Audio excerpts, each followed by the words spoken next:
सतगुरुदेव की जय। बंदी छोड़ कबीर परमेश्वर जी की जय। बंदी छोड़ गरीबदास जी महाराज जी की जय हो। स्वामी राम देवानंद जी गुरु महाराज जी की जय हो।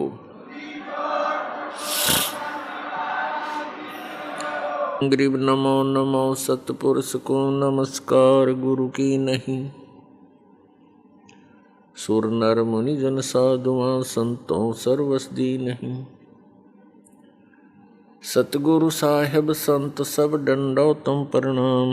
आगे पीछे मज हुए तिनको जहाँ कुर्बान। नराकार निर्विषम काल जाल भयभंजनम निर्लेपम निज निर्गुणम अकल अनुपवेशोन्दनम। सोहम सुरति समाप्तम सकल समाना निर्तल। उज्ज्वल हिरंबर हरदमम बेपरवाह अथाह वार पार नहीं मध्यतम। ग्रीव जो सुमर सिद्ध होई गणनायक गलता ना करो अनुग्रह सोई पारस पद परवाना। आदि गणेश मनाऊं गणनायक देवन देवा। चरण कमल लो लाऊं आदंत करूं सेवा। परम शक्ति संगीतम रिद्धि सिद्धि दाता सोई अवगत गुण अतीतम सत्पुरुष निर्मोही।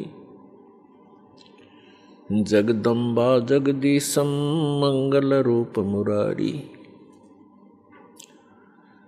तन मन अर्पों शीसम भक्ति मुक्ति भंडारी। सुर नर मुनि जन धामे ब्रह्मा विष्णु महेशा। शेष सहस मुख गावे पूजै आदि गणेशा। इंद्र कुबेर सरीखा वरुण धर्म राय ध्यावे। समर्थ जीवन जी का मन इच्छा फल पावे। 33 कोटि आधारा धाम शेष 88। उतरे बहु जल पारा कट है यम की फांसी। 33 कोटि आधारा धाम शेष 88। उतरे बहु जल पारा कट है यम की फांसी। कर जोरूं विनती करूं धरूं चरण पर शीस। गुरु जी राम देवानंद जी महाराज ने दियो नाम बख्शीस। कोटि कोटि सिजदा करूं कोटि कोटि प्रणाम। चरण कमल में राखियो मैं बंदी जाम गुलाम। कुत्ता हूँ गुरुदेव का रामपाल दास का नाम। गले प्रेम की जेवड़ी जहाँ खेचो वहाँ जाऊं मैं।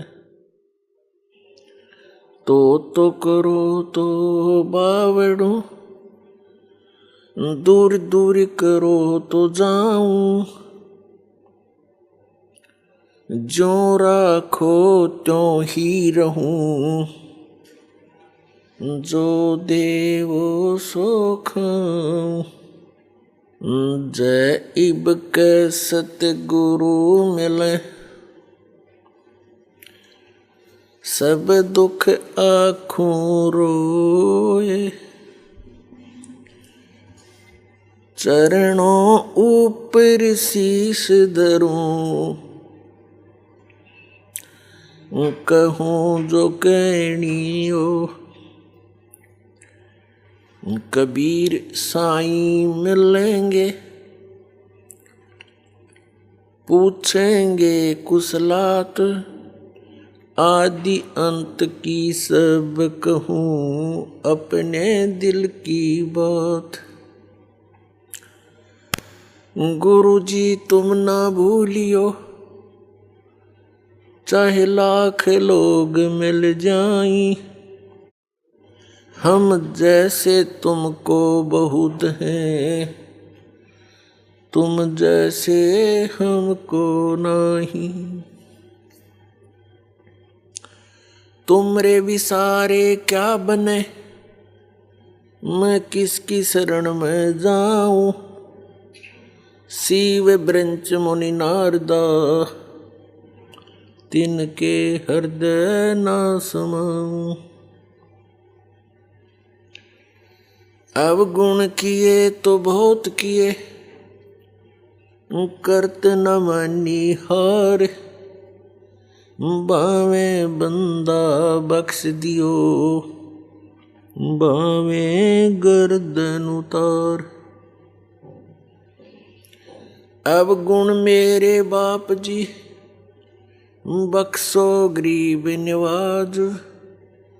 जो मैं पूत कुपूत हूँ, बहुर पिता को लाज। मैं अपराधी जन्म का, नक सिक भरे विकार। तुम दाता दुख भंजना, मेरी करो संभार। सूरत करो मम साइया, हम हैं भवजल माही। आप ही बह जाओगे जो तुम न पकड़ोगे बाँ। हे बंदी छोड़ दयाल जी, तुम तक हमारी दौड़े। जैसे काग जहाज का, सूजत और न ठोरे। दंडवतम गोविंद गुरु, बंदो अविजन सोए। पहले भये परिणाम तिन, नमो जो आगे होए। परम पिता परमात्मा पूर्ण ब्रह्म सर्व सृष्टि रचनहार कबीर परमेश्वर जी की असीम कृपा से आप सभी पुण्यात्माएं सत्संग श्रवण कर रहे हैं। परमात्मा कबीर जी हम काल जाल में फंसे हुए सभी प्राणियों के इस दुख को जानकर समझकर अपने सतलोक से चल कर के यहाँ आते हैं और हमारे अज्ञान को समाप्त करते हैं।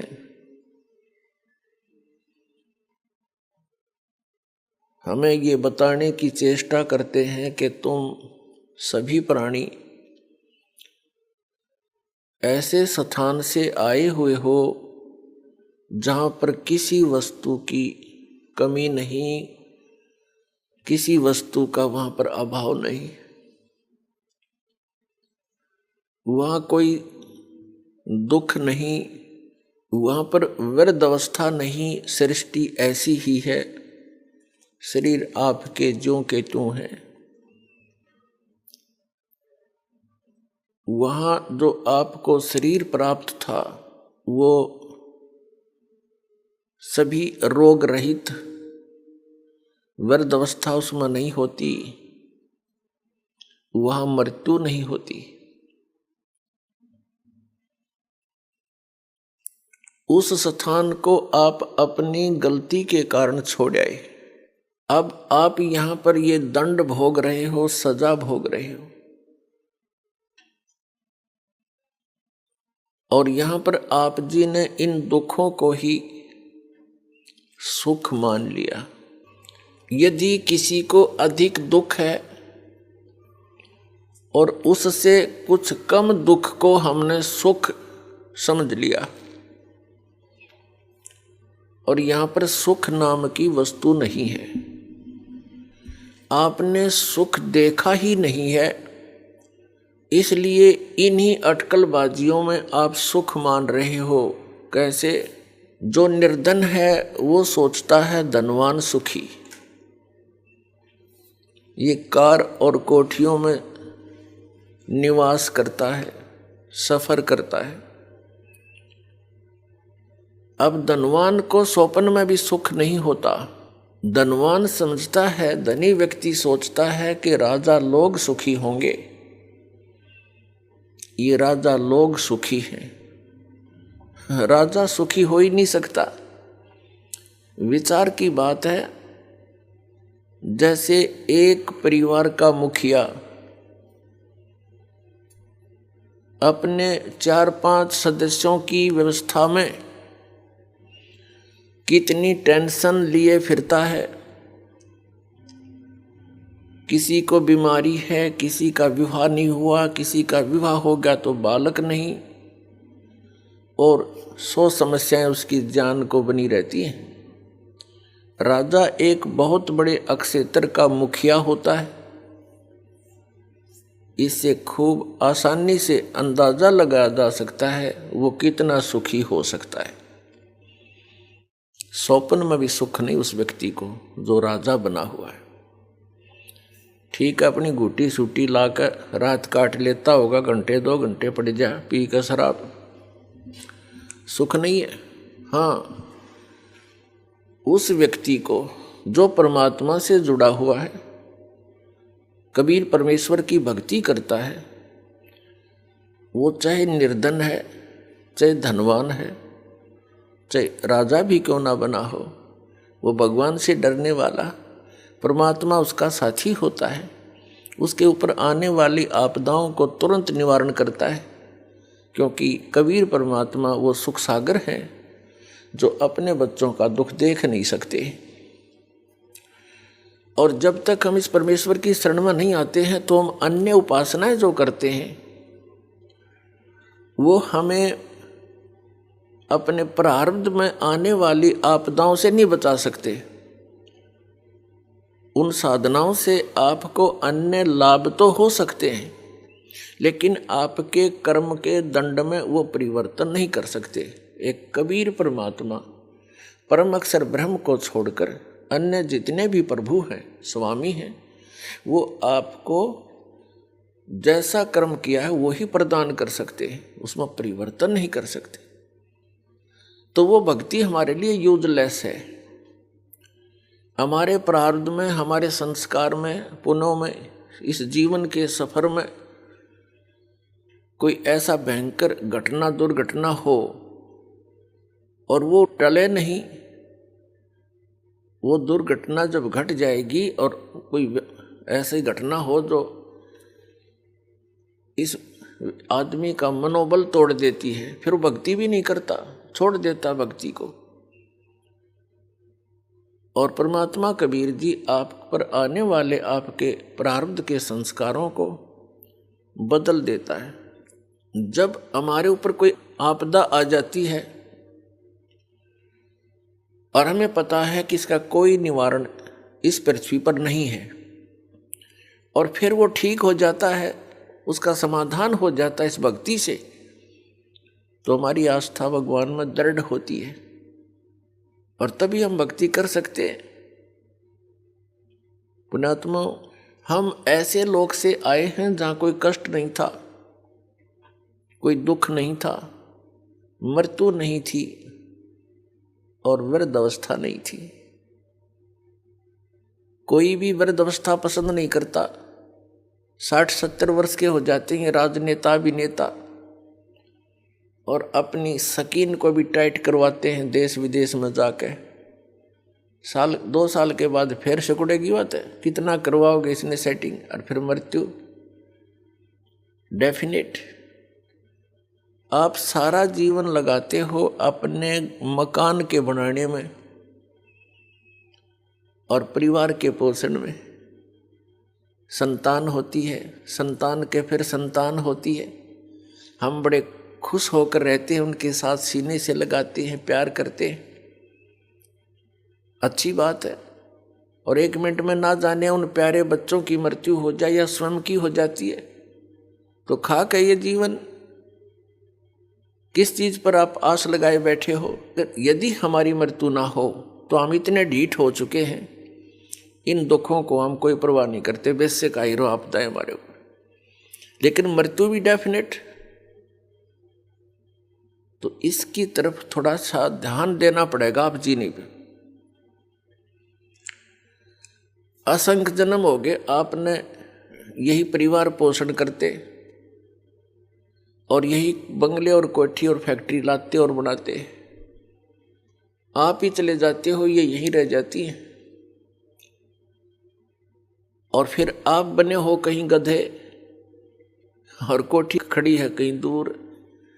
आपको क्या मिला उस कोठी में जो सारा जीवन खो दिया? ये किस कारण से करते हैं हम? क्योंकि हमने इतनी ही पढ़ाई पढ़ रखी है, विवाह हो जा, संतान हो जा, रोजगार मिल जा, इनका पालन पोषण कर दें, इनका विवाह कर दें, फिर मर जावा, बेशक काम पूरा हुआ। नहीं, मनुष्य जीवन का कार्य तो आपने स्टार्ट भी नहीं किया।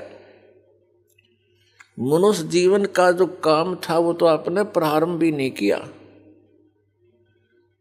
वो कौन सा कार्य है? परमात्मा की भक्ति, परम अक्षर ब्रह्म की भक्ति, मोक्ष प्राप्ति, जन्म मृत्यु के रोग से छुटकारा, जरा और मरण से छुटकारा। और ऐसा ना होने से तो आपका जीवन व्यर्थ है। ये क्रियाएं जिस पर हम आप आ सकते हैं ये तो पशु पक्षी भी करते, फिर मनुष्य जीवन की क्या आवश्यकता थी?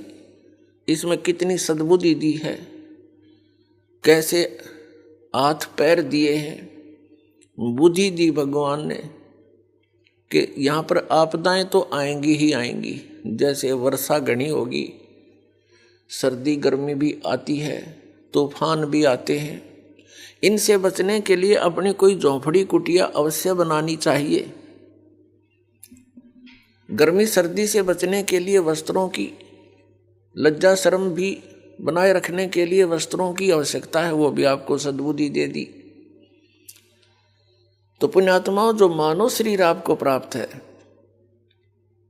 ये केवल ही पशु जैसे पक्षियों जैसे कर्म के लिए ही नहीं मिला था, इसके साथ साथ इसका एक वेरी इंपॉर्टेंट और कार्य है,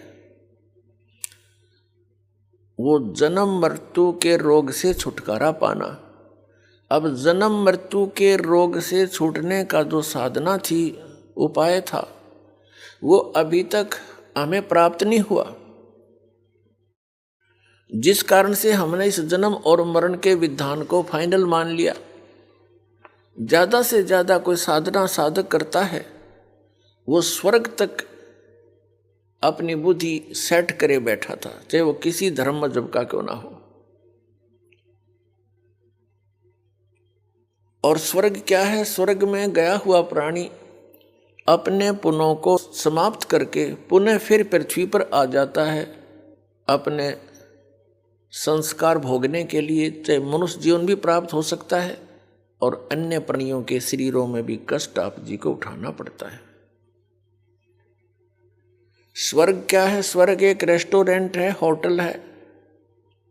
ऐसे बढ़िया एटमॉस्फेयर में जैसे पृथ्वी के ऊपर उदाहरण दें तो गर्मियों के अंदर पंजाब, हरियाणा, राजस्थान, उत्तर प्रदेश, मध्य प्रदेश आदि जो राज्य हैं, इनमें गर्मी कहर तोलती है।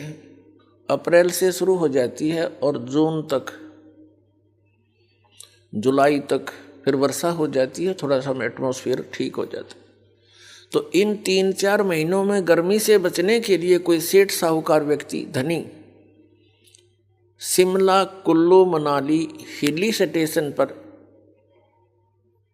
चला जाता है तो उसने वहाँ होटल में रहना पड़ता है, किराए पर कमरा लेता है होटल में। तो वहाँ सारा कुछ उसकी जेब से खर्च होता है, खाना भी और कमरे का किराया भी। वहाँ वो कोई इनकम नहीं कर सकता, केवल वो समय व्यतीत करने जाता है गर्मियों का, और 20, 30, 50 हजार 1 लाख रुपया आजकल 3-4 महीनों में करके खराब, और फिर वापस उसी कर्म क्षेत्र में आना पड़ता है। आगे हो सकता दाव लगे ना लगे, लाख रुपये बच्चे ना बच्चे उसको एक्स्ट्रा, तो फिर वहीं रहना पड़ेगा उसी दुख में। ठीक इसी प्रकार जो साधनाएं पुण्य प्राणी करते हैं, परमेश्वर कबीर जी की सत साधना के अतिरिक्त वो केवल स्वर्ग तक ही पहुंचते हैं, और उस स्वर्ग रूपी होटल में अपनी पुण्यों की पूंजी का नाश करके वह पुनः फिर पृथ्वी पर आ जाते हैं।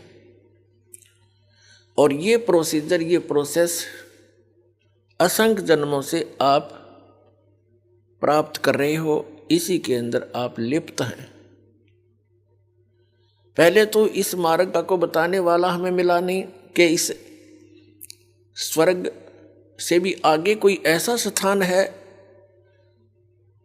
जिसकी प्राप्ति होने के उपरांत प्राणी पुनः पृथ्वी पर नहीं आता, उसका जन्म मृत्यु कभी नहीं होता और वो सदा के लिए सुखी हो जाता है। वहाँ एक और स्थान है, अभी तक जैसे उस स्थान को सतलोक कहते हैं, अमरलोक भी कहते हैं हमारी संत भाषा में।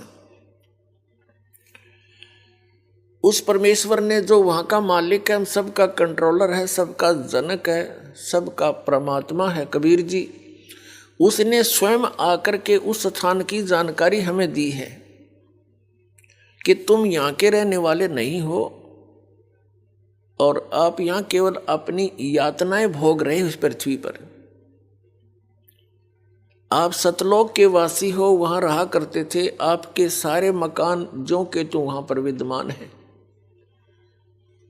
बहुत सुंदर मकान है, वहाँ पर सारी व्यवस्था वहाँ पर आपकी बनी हुई है, बड़े सुंदर पार्क हैं, फलदार वृक्ष आपके महलों में लगे हुए हैं, आसपास आपके आंगन में बहुत बढ़िया सुंदर आपके वहाँ मकान है। उस व्यवस्था से हम पहले परिचित थे, वो आज भी आत्मा में घर किए हुए, उसी की नकल हम यहाँ इस डुप्लीकेट लोक में कर रहे हैं। बड़ी कोठी हो, आगे आंगन हो, बड़ा पार्क हो, झूल डली हो, फूलदार वाटिका बनी हो, टहल करें। तो पुण्यात्माओं यह कोशिश भी करते हैं, बगीची हो, आंगन हो, बड़े सेठ लोग, बड़े अफसर यही चाहते हैं। चाहते तो सभी हैं, लेकिन उनका दाव लग जाता है या नकली अरेंजमेंट करने की। लेकिन यहाँ सुख नाम की वस्तु नहीं, टहल रहा वाटिका में और टेंशन है उसके दिमाग में, पता नहीं कहाँ घूम रहा, वाटिका के भ्रमण का आनंद भी नहीं ले पाती यहाँ पर। तो परमात्मा ने बताया कि वहाँ एक और स्थान है, उसने उस परमेश्वर ने स्वयं आकर बताया आपको, और वो चारों युगों में हमारे पीछे पड़े हुए हैं कि तुम गलत साधना कर रहे हो, तुम गलत लोक में रह रहे हो, जिनको तुम परमात्मा मानकर पूज रहे हो ये परमात्मा नहीं है, परमात्मा का तुम्हें ज्ञान भी नहीं है। लेकिन सतयुग त्रेता द्वापर में हम दुखी नहीं थे। पुण्यकर्मी प्राणियों के जन्म होते हैं, वो जो भी साधना कर रहे होते हैं, कैसी भी कर रहे हैं, फिर भी वो सुखी होते हैं और वो समझ बैठे होते हैं कि हम जो पूजाएं भगवान की कर रहे हैं इसी से हमें ये लाभ हो रहा है। तो उस समय परमात्मा आते भी हैं। ये ज्ञान जो आज दास आपको रूबरू कर रहा है, यही ज्ञान उन्हीं का दिया हुआ कबीर परमात्मा का, उस परम अक्षर ब्रह्म का, सत्य पुरुष का।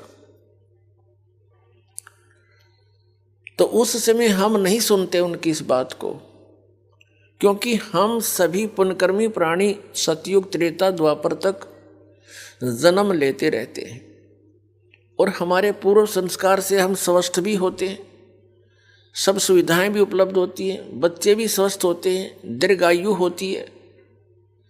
तो हम ये भूल कर बैठते हैं कि जो साधना हम कर रहे हैं इनसे हमें सब सुख उपलब्ध है। अध्यात्म ज्ञान के अभाव से, तत्व ज्ञान की कमी से हम इतना सोच लेते हैं, हम भूल जाते हैं कि जो भी आपको प्राप्त है ये आपके पूर्व जन्मों का ही आपको प्राप्त है। वर्तमान में जो आप कर रहे हो इसका फल आपको भविष्य में आने वाले समय में मिलेगा, नेक्स्ट जीवन में, अगले जन्मों में। तो इस कारण से हम उस परमात्मा के यथार्थ ज्ञान को नहीं सुन सके, समझ भी नहीं सके और शरण भी ग्रहण नहीं कर सके। ये दुर्भाग्य रहा हमारा। बड़े पुण्य भी किए, साधनाएं भी की, वेदों अनुसार भक्ति भी की, लेकिन परमात्मा प्राप्ति नहीं हुई और न ही स्थायी स्थान मिला। हम जन्मते रहे, मरते रहे। इस दीर्घ रोग से हम असंख्य जन्मों से ग्रस्त हैं। अब ये समय आ गया है, परमात्मा ने निर्धारित किया हुआ था कि कलयुग की जो बिचली पीढ़ी प्रारंभ होगी, उस समय आप सभी को ये तत्व ज्ञान बताया जाएगा और सभी को उस परमात्मा से परिचित कराया जाएगा। अब यहाँ थोड़ा सा शंका उत्पन्न होती है कि अब ही ये ज्ञान क्यों सार्वजनिक किया जा रहा है, पहले क्यों नहीं किया। ये तो आपको बता दिया कि पहले भी कोशिश की, परमेश्वर ने चारों युगों में आए हैं, परमात्मा हमारे लिए भटक रहे हैं, लेकिन उस समय हम अधिक दुखी ना होने के कारण हम अपनी ही व्यवस्था में, और जैसा ज्ञान हमें यहाँ काल के इन ऋषि महर्षियों द्वारा, ब्रह्म के ऋषि महर्षियों द्वारा दिया गया था, उसी को हम अंतिम मानकर साधना में लीन रहे। सतयुग त्रेता द्वापर में कोई भी प्राणी भक्ति बिना नहीं रहता, वो अवश्य साधना किया करता था, और अन्य कोई मजहब धर्म या और कोई साधनाएं नहीं थी। केवल वेदों अनुसार ऋषियों ने जैसा वेदों को समझा उसी का प्रचार जनता में करके उनसे भी वही साधना करने को वो कहा करते थे। ये कलयुग में आकर के ज्यादा मजहब धर्म इस काल ने बना दिए, आन उपासनाओं की भरमार भी इस कलयुग में कर दी। इसका कारण क्या है? आप जी को ये बताया जाएगा कि आप जी क्यों फंस गए यहाँ उस सुख में स्थान को छोड़कर। इसके लिए थोड़ी सी सृष्टि रचना की जानकारी आपको दी जाएगी। सबसे पहले परमात्मा अकेले थे, उन्होंने फिर एक अकेलोक की रचना की अपने वचन से, और उसके ऊपर वो परमात्मा विराजमान हुए। वहां से फिर उन्होंने 3 लोकों की और रचना की, जिसको अगमलोक, अलखलोक और सतलोक कहते हैं।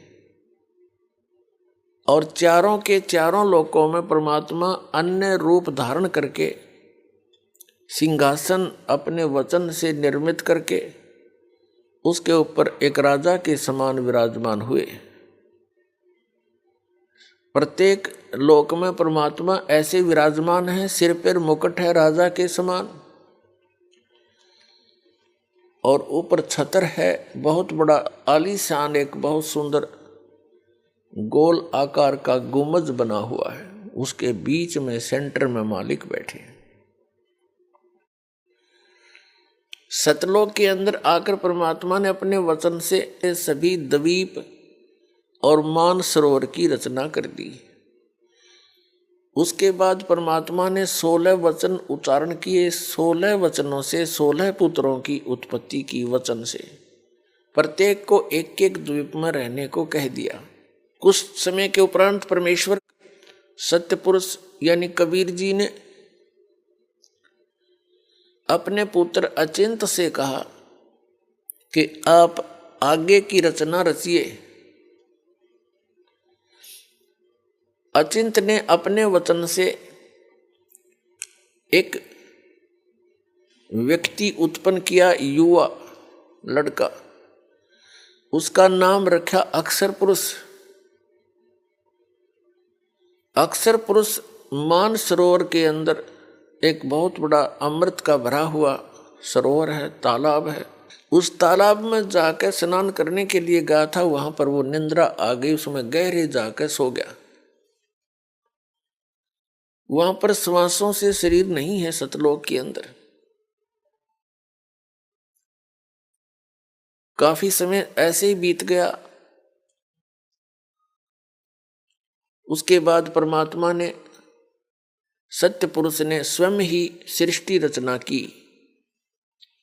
उसी सरोवर से जल उठाया, अपने वचन से उसको अंडा रूप दे दिया। उस अंडे के अंदर एक आत्मा प्रवेश कर दी अपने वचन से।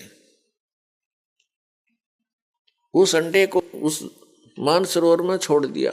गड़गड़ गड़गड़ करता हुआ वो अंडा नीचे जाने लगा। उसकी आवाज से अक्षर पुरुष की निंद्रा भंग होगी। अब जैसे कोई अधूरी निंद्रा में जागता है तो उसको कुछ क्रोध सा होता है, तो ऐसे उस अक्षर पुरुष ने कोप किया कि मुझे किसने जगा दिया, और उस कोप युक्त दृष्टि से देखा अंडे को। उस कोप से वो अंडा फट गया क्रोध से। उसमें से एक युवा लड़का निकला जो यहाँ का अब मालिक कहलाता, जिसको ब्रह्म कहते हैं, जिसको सरपुरुष भी कहते हैं। अब अक्षर पुरुष और सरपुरुष उस तालाब में दो थे। परमात्मा ने आकाशवाणी की कि तुम दोनों बाहर आओ। अक्षर पुरुष तुम निंद्रा में थे, तुम्हें जगाने के लिए ये सब कौतुक किया गया। दोनों बाहर आ गए, सरपुरुष और अक्षर पुरुष। इन दोनों से कहा कि आप जाइए अचिंत के लोक में, द्वीप में रहो। ये तीनों एक द्वीप में रहने लगे, अचिंत, अक्षर पुरुष और सरपुरुष। कुछ समय के बाद परमेश्वर ने आप सभी आत्माओं की, कबीर जी ने अपने वचन से आपकी उत्पत्ति की युवा अवस्था में, और आपको अलग अलग स्थान अपने वचन से रचकर उसमें रहने की व्यवस्था की। तो ऐसे आप वहां रहा करते थे। परमात्मा ने नर और नारी की भी रचनाएं की। आपकी वहां संतान है, संपत्ति है, अलग अलग से बहुत सुंदर महलों में रहा करते थे। किसी चीज का अभाव नहीं, कोई राग द्वेष नहीं। सुंदर शरीर आपको प्राप्त था, तेज पुंज से एक ही तत्व का बना हुआ। ये 5 तत्व का बना हुआ है। इसके अंदर आप देखते हो कितना सुंदर आपको लग रहा है। ये बना किस मटेरियल से है? 5 तत्व से, जिसमें मिट्टी, पवन, जल, अग्नि, वायु, आकाश, इनसे बना हुआ। और ये देख ले, इसमें कुछ दिखता नहीं, और कितना सुंदर प्रारूप हो गया इसका। तो इसको बनाने के लिए जो व्यवस्था की गई है, यहाँ नर्मदा करके उनके द्वारा खाए गए उस 5 तत्व का ही मिश्रण, उसका प्रारूप बदल कर ये शरीर और ये हाड़ मांस का पुतला बन गया। इसका अंतिम संस्कार करते हैं, ये फिर उसी 5 तत्वों में फिर से मिल जाता है। तो सतलोक के अंदर एक तत्व से बना हुआ है, उसमें नाड़ी तंत्र नहीं हमारे शरीर में। तो वहां हम ठाठ से रहा करते थे, कोई चिंता नहीं थी, किसी चीज का अभाव नहीं था, काल मृत्यु नहीं, वृद्ध अवस्था नहीं थी, न बच्चे हमारे सामने मरते थे, न हम मरते थे, सब सुविधाएं हमें उपलब्ध थी। और एक विशेषता है, जब जीव को सर्व सुख प्राप्त हो जाते हैं तो ये परमात्मा को बोलता है। यह सबसे बड़ी कमी है जो हमें वहां दुख दे गई। और यहां पर भी यही व्यवस्था आपके अंदर है। जो भी आज सुखी है, जिसके पास संतान ठीक है, आगे संतान की भी संतान ठीक है और सब स्वस्थ है, अच्छी पोस्ट है या कोई अच्छा धन उसके पास है, उसको आप जाकर समझाने की चेष्टा कीजिए। वो सुनने को तैयार नहीं। ये दुर्भाग्य उस प्राणी का जो परमात्मा से दूर हो गया, इस नकली सुख न प्राप्त करके, इस झूठे सुख को प्राप्त करके। तो यही समस्या हमारे सामने वहां उत्पन्न होगी। सब सुविधाएं उपलब्ध थी, कोई किसी चीज की वहां त्रुटि कमी नहीं थी। फिर क्या हुआ कि कुछ दिनों के बाद वो सरपुरुष, जिसे ज्योति निरंजन भी कहते हैं, आगे चलकर इसी को काल भी कहते हैं, जो यहाँ का 21 ब्रह्मांड का स्वामी है, जिसके लोक में हम रह रहे हैं। हम यहाँ कैसे फंसे, अब इससे क्लियर होगा। पुण्यात्माओं, जो दास आपको ये कथा सुना रहा है, ये सत्यनारायण कथा है और ये सत्य कथा है और ये परमात्मा द्वारा बताई गई है। ये किसी डोम भाट के गीत नहीं, ये गॉड गिवन स्पिरिचुअल नॉलेज है, कबीर गॉड गिवन। आप जी ने जो आज तक सुना है वो उस रंग में आप रंग चुके हो, और ये हटकर यथार्थ ज्ञान सुनने को मिलता है तो मन के अंदर बहुत से जो है शंकाएं उत्पन्न होती हैं। उत्पन्न तो होंगी और इसी ज्ञान से ही समाप्त भी होंगी। धैर्य से सुनना। अब इस सरपुरुष ने जो अंडे से उत्पन्न हुआ था, इसके मन में एक कल्पना आई, एक ओछी सोच उठी कि हम 3 एक द्वीप में रह रहे हैं और अन्य हमारे सभी भाई अपने अपने अलग से सिंगल अलग अलग रह रहे हैं। तो इसने क्या सोचा कि मैं भी अलग से स्थान प्राप्त करूं। उसके लिए इसने तप शुरू किया। एक पैर पे खड़ा होके ये तप करता रहा और हम सभी जो अपने सुख से रह रहे थे इसको देखने लगे। 70 युग तक ये एक पैर पे खड़ा रहा। तो पुण्यात्माओं, आज भी हमारे अंदर ये त्रुटि विद्यमान है। जैसे हम सुन लेते हैं कि उस स्थान पर एक महात्मा जी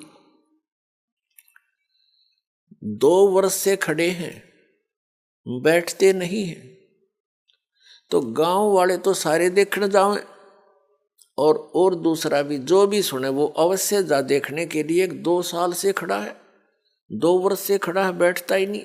तो ऐसी धारणा हमारे मन में बन गई कि यो 70 युग से खड़ा है, बहुत लंबे समय से। हम उसको चाहने लग गए, उसके ऊपर आसक्त हो गए। अपने आत्माओं, परमात्मा ने आकाशवाणी की, बहुत बार सतर्क किया, अनाउंसमेंट की कि आप इसकी इस कलाबाजी को मत देखें, अपना मस्त रहो। हम ऊपर से तो सावधान हो गए, अक पिताजी को, परमात्मा को आभास ना हो जा, लेकिन अंदर से कसक गई नहीं इसकी। हमारे जबरदस्त इसकी चाह बन गई, इच्छा बन गई। जब इसने 70 युग तप कर लिया तो परमात्मा कबीर जी ने, परमेश्वर ने पूछा कि क्या चाहता है तू सरपुरुष, क्या चाहता है ज्योति निरंजन। तब इसने कहा, पिताजी ये स्थान मेरे लिए कम है, मैं अलग से स्थान चाहता हूं। परमात्मा ने कहा, ठीक है, तेरे 70 युग के तप के बदले में परिणाम स्वरूप आप जी को 21 ब्रह्मांड दे दिए। जैसे एक सेठ साहूकार पिता अपने पुत्र को 21 प्लॉट अलॉट कर दे के लिए, बेटा ये तेरे हैं खाली प्लॉट, और ये 21 ब्रह्मांड सतलोक के एक कोने में बहुत दूर वहां बता दिया कि वहां जाइए। ये वहां गया, 21 प्लाटों को देखकर बड़ा खुश हुआ। इसने सोचा इसमें कंस्ट्रक्शन भी करनी चाहिए। उसके लिए मटेरियल भी परमात्मा के पास ही था। इसने फिर तप किया 70 युग।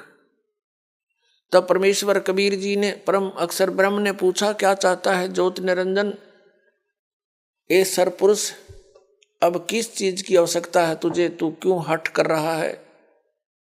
तब इसने प्रार्थना की कि हे परमात्मा, मुझे कुछ सृष्टि रचने की सामग्री दीजिए। परमेश्वर कबीर जी ने, सत्य पुरुष ने इसको 5 तत्व और 3 गुण दे दिए। केले पुत्र खेल ले खिलौनों ते,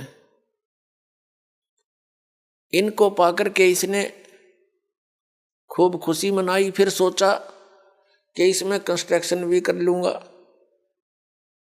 और फिर जैसे प्लॉट पे मकान बना लिया, तो इसने सोचा कि फिर इसमें कुछ आत्माएं भी रहे मेरे साथ, अकेले का दिल लगेगा कैसे। इसने फिर तप प्रारंभ किया। इसने सरपुरुष ने, ज्योति निरंजन ने। तो परमेश्वर ने पूछा कि तू क्या चाहता है। जो मांगा था तुझे दे दिया, अब क्यों सिर दर्द कर रहा, तो अपना चैन से रहे। तब इसने कहा, पिताजी मुझे कुछ आत्माएं दे दो, अकेले का दिल नहीं लग रहा है। परमात्मा ने कहा, भी बात सुन ले, ये जितने प्राणी यहाँ पर, जितने भी यहाँ पर रह रहे हैं हंस आत्माएं, ये सब मेरे वचन से उत्पन्न हुए हैं और ये मेरे अंश हैं। ये अपनी आत्मा में तुझे नहीं दे सकता, तो उनको बहुत दुखी कर देगा। तब इसने कहा, नहीं पिताजी, मैं सत का राज करूंगा, किसी के साथ अन्याय नहीं करूंगा। परमात्मा बोले, भाई कुछ भी कर चाहे ना कर, पर ये मैं नहीं दे सकता, ये मेरे अंश है। मालिक को पता था कि जितनी भी आत्माएं इसको चाह रही हैं, ये कंडेम हो गए। अपने परम पिता से हृदय हटाकर हम इस काल को चाहने लग गए, हम पति भर्ता पद से गिर गए। परमात्मा के हम दिल से उतर गए कि मैं इनको सब सुविधाएं दे रहा हूं, परमात्मा कह रहे हैं, और ये इसको क्या दे रहा है इनको, और इसको चाहने लग गए। कितने बुद्धू ये। तो परमात्मा कबीर जी ने ज्योति निरंजन से कहा कि यदि कोई आत्मा स्वेच्छा से तेरे साथ जाना चाहते हैं तो मैं भेज दूंगा, अन्यथा मैं नहीं भेजूंगा इन आत्माओं को। वो तो अंतर्यामी है कबीर परमेश्वर जी, सत्य पुरुष जी। उनको पता था कि ये बिगड़ गए सारे, और ये अन्य को भी बिगाड़ देंगे जब यहां रह गए तो।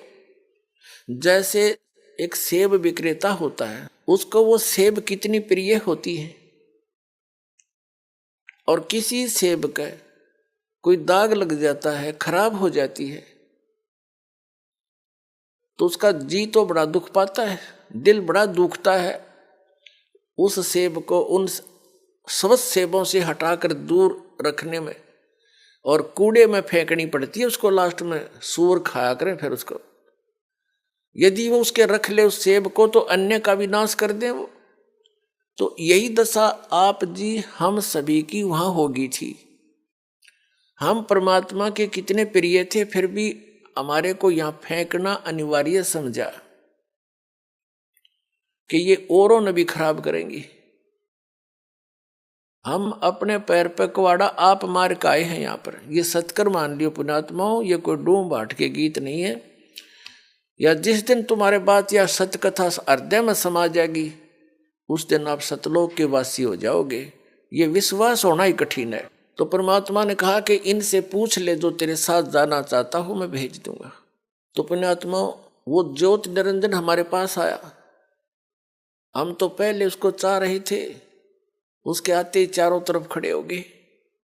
उसने कहा कि मैंने पिताजी से 21 प्लाट लिए हैं, 21 ब्रह्मांड, उनमें ऐसे रचना रचूंगा, वहां पर ऐसे पहाड़ बनाऊंगा, झरने बनाऊंगा, फलदार वृक्ष लगाऊंगा, मेरे साथ चलोगे तुम? सभी ने हमने एक सुर में कहा कि यदि पिताजी आज्ञा दे देंगे तो हम आपके साथ चलने को तैयार हैं। ज्योति निरंजन ने आकर के परमात्मा से अर्ज की कि हे परमेश्वर, हे पिताजी, तो कुछ आत्माएं मेरे साथ जाने को तैयार हैं, आपकी अनुमति चाहते हैं। परमेश्वर ने कहा कि मेरे सामने हाँ भरवा दे, सहमति करवा दे, फिर मैं भेजूंगा। कबीर परमेश्वर यानी सत्य पुरुष जी और ये सरपुरुष ज्योति निरंजन, जो आगे चल के ये काल भी यही कहलाया, ये सरपुरुष हमारे पास आगे दोनों सरपुरुष और परम अक्षर पुरुष, यानी जिसको हम सत्य पुरुष कहते। परमेश्वर ने आकर हमसे पूछा कि अभी जो हंस इस ज्योत स्वरूपी निरंजन यानी सरपुरुष के साथ जाना चाहता है वो हाथ खड़ा कर दे।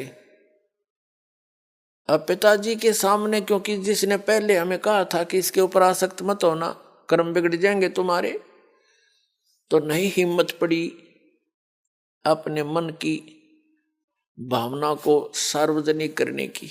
चुप हो गए, सन्नाटा छा गया, नीचे को गर्दन कर ली। तो परमेश्वर ने कहा कि ज्योति निरंजन, तू तो कह रहा था कि कुछ आत्माएं मेरे साथ जाना चाहते हैं, ये तो कोई भी तैयार नहीं है, झूठ बोल रहा था तू। तो उस समय एक आत्मा ने सबसे पहले हिम्मत किया खड़ा होने का, और खड़ा होकर कहा हंस ने कि हे महाराज, हे परमात्मा, मैं इसके साथ जाना चाहता हूं। अब उसकी देखा देखी फिर हमने भी सोचा कहीं एकला आनंद लूट जाए, वहां पर हम रह जाए पीछे। तो हम सभी ने हाथ खड़े कर दिए दोनों। जितने भी यहां चिट्टी से लेकर हाथी तक, रंग से लेकर राजा तक, 21 ब्रह्मांड में ब्रह्मा विष्णु महेश ऋषि महर्षियों तक जितने भी आत्माएं हैं, ये सारे की सारी सतलोक से आए हुए हैं। तो हम सब ने हाथ खड़े कर दिए इसके साथ आने के लिए। हम इतने निर्लज्ज हो गए। तब परमेश्वर ने कहा कि ठीक है ज्योति निरंजन, अब जाइए अपने प्लाटों में। जिस भी आत्मा ने, जिस हंस ने तेरे साथ जाने की सहमति दी है, उन सब के नंबर मैंने नोट कर लिए। इन सब को भेजूंगा, लेकिन दूसरे तरीके से। परमात्मा ने हम सभी को फिर से बीज रूप में बना दिया, अति सूक्ष्म शरीर बना दिया। और जिस आत्मा ने सबसे पहले, जिस हंस ने सबसे पहले स्वीकृति दी थी, वो लीडर पा क्या था, उसकी लड़की बना दी, कन्या 18 वर्ष की, जैसे एज हो ऐसी। और उसके अंदर परमेश्वर ने अपने वचन से हम सभी आत्माओं को फीड कर दिया उसके अंतःकरण में, और कहा बेटी, मैंने तेरे को वचन शक्ति दे दी है। जितने भी जीव वो ज्योति निरंजन कहेगा, तू वचन से बोल देना, उतने ही वो जीव नर और मादा उत्पन्न हो जाएंगे। और सभी आत्माएं तेरे अंदर फीड कर दी है, डाल दी है। उस लड़की के साथ अपना एक पुत्र सहजदास, जो पहले 16 पुत्रों में से सबसे पहले 16 वचनों से 16 पुत्र उत्पन्न किए थे परमेश्वर कबीर जी ने, उनमें से एक सहजदास भी है। सहजदास से कहा कि जाओ सहजदास, अपनी बहन को ज्योति निरंजन के पास छोड़ाओ। अब सहजदास लेकर के उस लड़की को उसका नाम प्रकृति भी है, वही दुर्गा भी कहलाई और उसी को आदि माया भी कहते हैं। उसको लेकर के ज्योति निरंजन यानी सरपुरुष के पास सहजदास आ गया और कह दिया कि इस लड़की के अंदर वो सभी आत्माएं फीड है, इसके अंदर डाल दी गई है पिता के द्वारा, जिन्होंने तेरे साथ आने के लिए सहमति दी थी। और ये इसको वचन शक्ति दे दी है परमेश्वर ने, जितने जीव तू कहेगा ये अपने वचन से उत्पन्न कर देगी, नर और मादा। ये कहकर के सहजदास अपने द्वीप में आ गया। अब लड़की युवा होने के कारण उसका रंग रूप निखरा हुआ था। अकेली युवा लड़की को देखकर ज्योति निरंजन के मन में ये विकार उत्पन्न हुआ, जो आज आप सबके अंदर विद्यमान है। क्योंकि यथा राजा तथा प्रजा, क्योंकि हम फिर उन्हीं के संयोग से बनकर बाहर आए। इसने कोशिश की उस लड़की के साथ दुराचार करने की। प्रकृति ने बार बार प्रार्थना की कि ज्योति निरंजन तू मेरा बड़ा भाई अंडे से उत्पन्न हुआ, पिता के वचन से, उसके बाद हम सभी उत्पन्न हुए और अब मैं उसकी बेटी हूं, तू उसका बेटा है, हम दोनों बहन भाई हैं, ये जुल्म ना कर, महापाप का भागी होगा। उसने और यहां तक कहा कि मेरे पास वचन शक्ति है, जितने जीव तू कहेगा मैं बना दूंगी, उत्पन्न कर दूंगी। एक नहीं सुनी, वासना वसंधा हो गया। हद से ज्यादा जब बढ़ गया, लड़की ने अपनी इज्जत की सुरक्षा और दिखाई नहीं दी। वो भी उसी बाप की बेटी है, सूक्ष्म रूप बनाया, इज्जत रक्षा के लिए उसके पेट में प्रवेश कर गई और वहां से पुकार की, पिताजी मेरे साथ ऐसे ऐसे इसने जुल्म किया, मेरी रक्षा करो। अब परमात्मा को तो पता था अब इनकी केबरान मट्टी होगी, मूर्खों ने अपने पैर पाप को आड़ा मार लिया। पता लग गया कि होगी शुरुआत, इनके किए हुए घोर पाप के कर्मों का फल शुरू हो गया। वो दयालु परमात्मा आए, अपने पुत्र जोगजीत का रूप बनाकर। ये जोगजीत, सहजदास, अचिंत, तेज, कोरम, ये आदि पहले 16 वचनों से जो एक एक पुत्र उत्पन्न किया था, ये सबसे प्रथम उत्पन्न पुत्रों में से है, जिनको परमात्मा विशेष आदेश देता है, उनसे वहां का कार्य लेता है। तो उसी जोगजीत का रूप बनाकर स्वयं वहां प्रकट हो गए और ज्योति निरंजन के शरीर से, पेट से लड़की निकाली और उसको कहा कि ज्योति निरंजन यानी सरपुरुष, अब सुन ले आदेश परमपिता का, आज से तेरा नाम काल होगा। तूने इस लड़की के साथ दुर्व्यवहार किया और इसको तूने खा लिया। 1,00,000 मानव शरीरधारी प्राणियों का नित आहार किया करेगा और 1,25,000 की उत्पत्ति किया करेगा। आज से तेरा नाम काल होगा और तुम यहां से निकल जाओ दोनों 21 ब्रह्मांड को लेकर के। ऐसे लोक में, ऐसे सत्यलोक में, सच्चे लोक में जो ऐसे गलती करता है उसका यहां ठिकाना नहीं है। ये कह करके परमात्मा ने उसके 21 ब्रह्मांड चालू कर दिए। ऐसे चल पड़े जैसे विमान चल पड़ता है, उस परम पिता के आदेश थे। अब ज्योति निरंजन ने बहुत कोशिश की।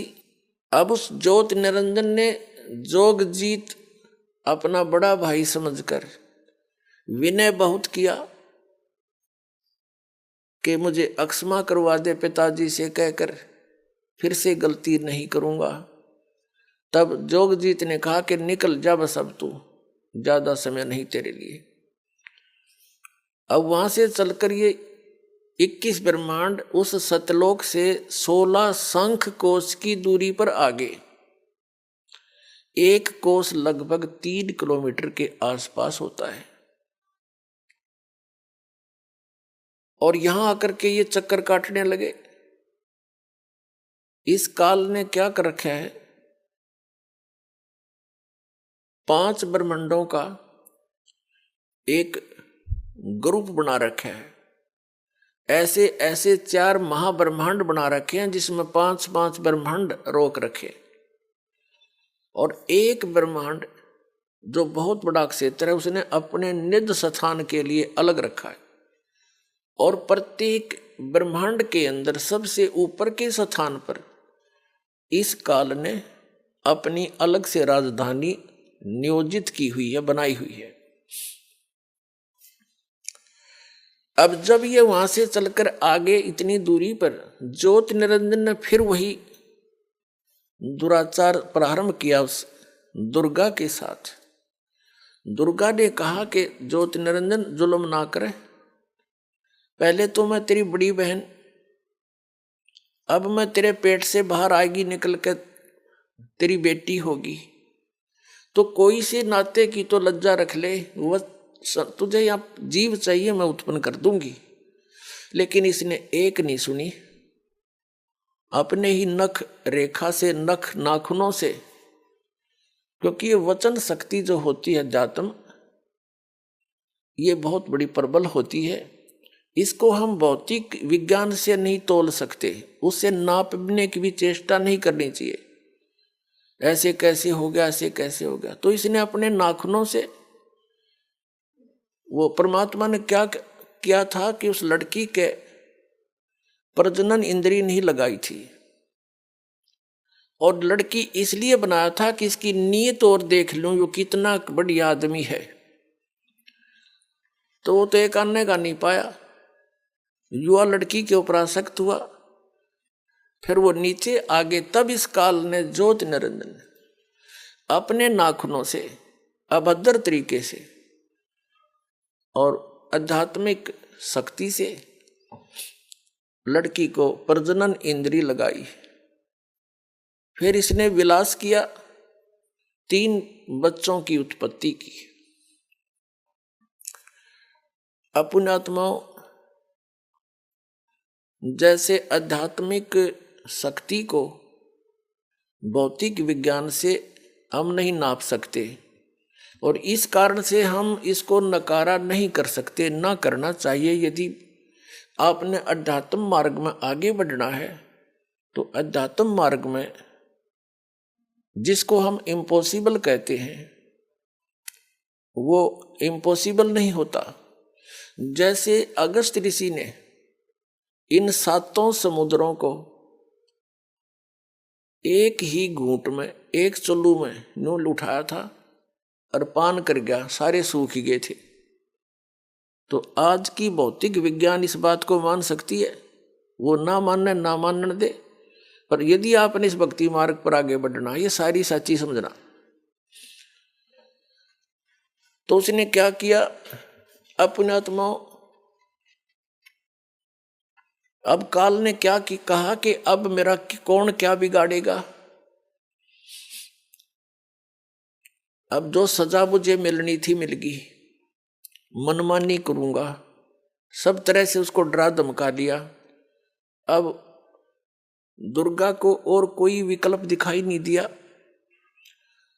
दुर्गा ने उसको समर्पित कर दिया और प्रत्येक आज्ञा का पालन करने लगी उसके डर से। तो उसने कहा कि मेरा भेद किसी को नहीं देगी तू, नहीं तो तेरी खैर नहीं है। किसी को नहीं बताना मैं कैसा हूं, कहां रहता हूं, और आज के बाद तू सारे ब्रह्मांड में, इन 21 ब्रह्मांडों का तू ही संचार यानी कंट्रोल करेगी, इसको संभालेगी। अब दुर्गा ने कहा कि एक बात बता, मैं एक स्त्री और इतने काम को कैसे संभाल सकूंगी, अब तू मेरे साथ तो रह कम से कम। तो उसने कहा कि नहीं, मैं ऐसे स्थान पर रहूंगा वहां कोई नहीं जा सकता, और वहां पर तू भी मेरी ही आज्ञा और वचन से ऊपर आ सकती है, अन्यथा तेरी भी हिम्मत वहां आने की नहीं होगी, ऐसी व्यवस्था करूंगा। अब दुर्गा के पास कोई विकल्प नहीं था, अपने पैर पर आप कुवाड़ा मार के आई थी, सारी बात स्वीकार कर ली। कहा कि मेरा भेद मत देना,